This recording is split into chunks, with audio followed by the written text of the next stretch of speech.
హరిశ్చంద్ర ఘాటు. ఇది మొదలుగా శవాలు కాలుస్తున్నారు ఇక్కడ. చూపి వీడియో తీసు. హరిశ్చంద్రుడు ఎక్కడ ఉన్నాడు స్వామి?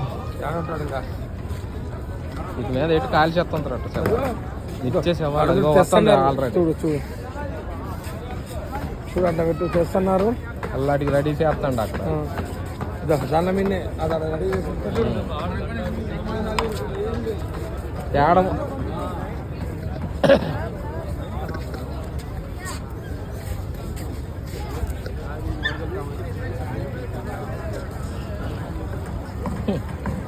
శవాల వాసన వస్తుంది.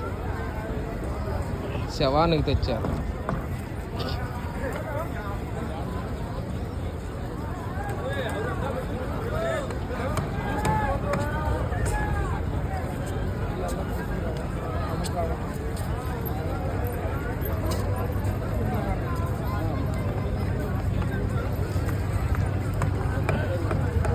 నిత్య శవాలతో నిండి ఉంటుంది హరిశ్చంద్ర ఘాట్.